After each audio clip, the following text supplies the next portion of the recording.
प्रभावित क्षेत्र ललमटिया भेरंडा की बदहाल सड़क पर भड़के पूर्व विधायक लोबिन हेम्ब्रम। जल्द निर्माण नहीं हुआ तो आंदोलन की चेतावनी। गोड्डा जिले के राजमहल कोल परियोजना क्षेत्र में ललमटिया से भेरंडा तक जाने वाली मुख्य सड़क इन दिनों बदहाली की मार झेल रही है। सड़क पर जगह जगह बड़े बड़े गड्ढे हैं और बारिश के बाद स्थिति और भी खराब हो गई है। इस सड़क से गुजरने वाले राहगीरों से लेकर स्कूली छात्र छात्राओं और मरीजों तक को भारी परेशानियों का सामना करना पड़ रहा है। हालात ऐसे हैं कि राहगीरों को इस सड़क से गुजरने से पहले कई बार सोचना पड़ता है, कहीं वाहन गड्ढे में न फंस जाए, कहीं कपड़े गंदे न हो जाए और कहीं कोई बड़ा हादसा न हो जाए। बताया जा रहा है कि यह सड़क राजमहल कोल परियोजना के कारण परिवर्तित की गई थी और वर्तमान में इसकी हालत बेहद जर्जर हो चुकी है। ईसीएल प्रभावित क्षेत्र होने के बावजूद सड़क का निर्माण नहीं होने को लेकर स्थानीय लोगों में भी बेहद नाराजगी है। इसी बीच बोरियों से लौट रहे पूर्व विधायक लोबिन हेम्ब्रम की गाड़ी भी इसी जर्जर सड़क के एक गड्ढे में फंस गई। इसके बाद पूर्व विधायक गाड़ी से नीचे उतरे और पैदल सड़क का जायजा लेने लगे। उन्हें पैदल चलते देख ग्रामीण और समर्थक भी उनके साथ चलने लगे हैं। पूर्व विधायक लोबिन हेम्ब्रम ने कहा कि यह एक मुख्य सड़क है जो गोड्डा, पाकुड़ और साहेबगंज को जोड़ती है। इसी मार्ग से विस्थापित और प्रभावित परिवार अपने जरूरी दस्तावेज और प्रमाण पत्र बनवाने के लिए बुआरीज और अंचल कार्यालय आते जाते हैं। उन्होंने सवाल उठाया कि जब आम लोगों के साथ साथ ईसीएल के अधिकारी भी इसी सड़क से गुजरते हैं तो आखिर सड़क की बदहाली उनकी नजरों से कैसे बची हुई है। लोबिन हेम्ब्रम ने साफ शब्दों में कहा कि अगर ईसीएल प्रबंधन ने जल्द सड़क निर्माण का काम शुरू नहीं किया तो आने वाले दिनों में बड़ा आंदोलन किया जाएगा।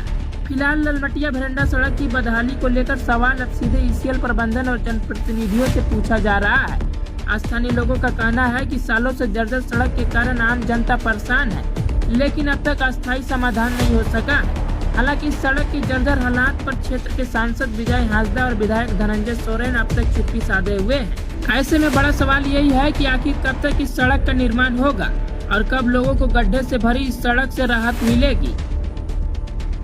तो देख के क्या कहें। देखिए, लोगों की मजबूरी को देखते हुए हमको सड़क पर आना पड़ा और आप जान लीजिए कि ललमटिया चौक से ललगुटवा से लेकर के भेरंडा मोड़ तक इस सड़क का स्थिति इतना दुर्गति है, इतना खराब है।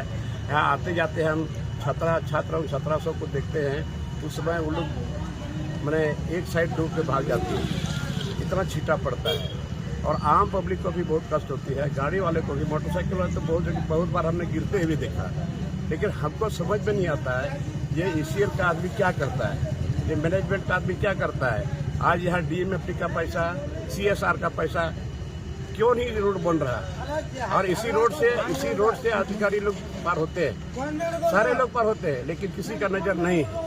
और मैं बता देना चाहता हूँ कि ये अगर 15-20 दिन के अंदर में यहाँ काम शुरू नहीं हुआ तो पूरा इसे लेकर ग्रामीण लोगों के साथ में हम लोग जबरदस्त आंदोलन करेंगे और रास्ता रोकेंगे। छोटी गाड़ी, पब्लिक गाड़ी को हम लोग नहीं रोकेंगे। इतना ओवरलोडेड गाड़ी जो आ रही है, मैंने आपका हाईवा से बढ़ के बड़ा ट्रक सब डेली यहाँ लोड गाड़ी पार हो रहा है, सब लोग देख रहा है और वहाँ पर कोई रोक टोक नहीं है, किसी को कोई रोकने वाला नहीं है।